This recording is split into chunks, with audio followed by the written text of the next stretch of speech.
mission, let's go. trouble 찾으러. Sistem endokrin adalah sistem kontrol kelenjar tanpa saluran yang menghasilkan hormon yang tersirkulasi di tubuh melalui aliran darah untuk mempengaruhi organ-organ lain.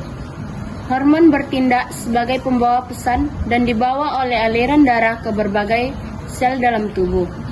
Kelenjar endokrin utama tubuh manusia meliputi hipotalamus, kelenjar pituitari, tiroid, kelenjar paratiroid, timus, kelenjar adrenal, kelenjar pineal, testis, dan ovarium. Kelenjar pineal adalah sebuah kelenjar endokrin pada otak vertebrata. Kelenjar pineal menghasilkan hormon melatonin yang berperan penting dalam mengatur pola tidur. Kelenjar hipofisis atau kelenjar pengendali karena menghasilkan bermacam-macam hormon yang mengatur kegiatan kelenjar lainnya. Kelenjar tiroid menghasilkan dan melepaskan hormon triodotironine atau T3 dan tiroksine atau T4.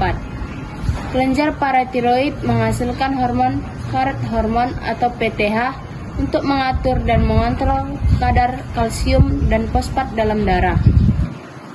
Kelenjar timus yang terletak di depan dada yang mencapai berat maksimalnya saat manusia memasuki masa pubertas.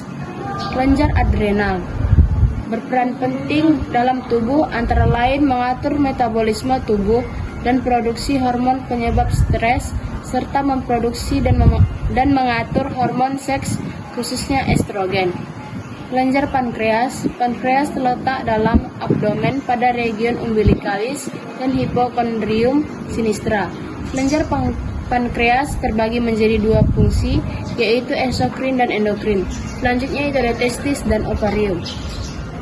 Sel darah adalah semua sel dalam segala bentuk yang secara normal ditemukan dalam darah, yaitu ada basofil.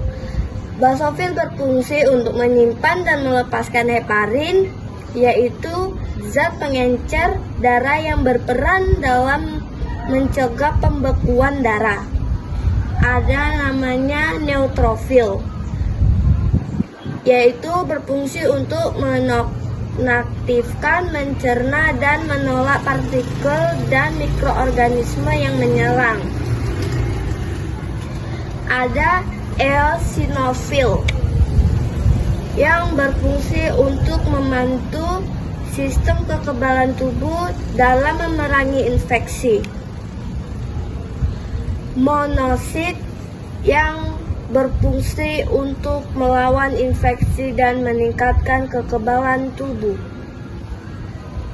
Limfosit berfungsi untuk melawan infeksi dan membantu tubuh mengenali serta menghancurkan bahan asing seperti bakteri, virus, dan sel-sel yang terinfeksi atau tergantikan. Eritrosit yang berfungsi untuk mentransport hemoglobin yang selanjutnya membawa oksigen dari paru-paru ke jaringan. Trombosit yaitu berfungsi untuk membekukan diri guna menghentikan pendarahan sehingga seseorang tidak kehilangan banyak darah. Kardiovaskular. Darah yang mengalir dari aliran darah tubuh manusia akan mengalir ke atrium kanan melalui vena cava inferior. Dari atrium destra akan mengalir ke aorta melalui arteri pulmonaris. Nah, dari aorta akan mengalir ke atrium sinistra melalui arteri pulmonaris sinistra. Dari atrium sinistra akan mengalir ke vertikal sinistra melalui katup aorta. Nah, dari vertikal sinistra akan mengalir ke seluruh tubuh yang terdiri dari arteri atriola dan kapiler. Dari aorta kembali lagi ke dalam tubuh atau ke seluruh tubuh.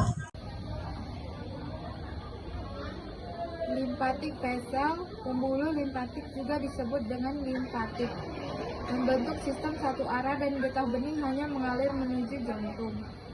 Kemudian limfanoid Di dalam kelenjar getah bening terdapat makrofag yang menelan dan menghancurkan bakteri, virus, dan zat asing lainnya di getah bening sebelum dikembalikan ke darah. Kemudian ada limfa. Limfa terletak di sisi kiri rongga perut, terdapat di bawah diafragma dan melingkari bagian anterior lambung. Thymus gland. Kelenjar thymus adalah massa limfoid yang ditemukan di tenggorokan di atas jantung. Tonsil. Tugas mereka adalah menjebak dan menghilangkan bakteri atau patogen asin lainnya yang masuk ke tenggorokan. Paier patch.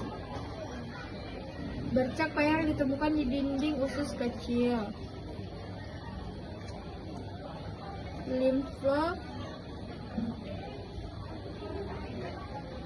Pembela tubuh terhadap musuh-musuh kecil, namun perkasian adalah dua sistem yang disebut sistem pertahanan bawaan dan sistem pertahanan adaptif. Bersama-sama mereka membentuk sistem kekebalan tubuh.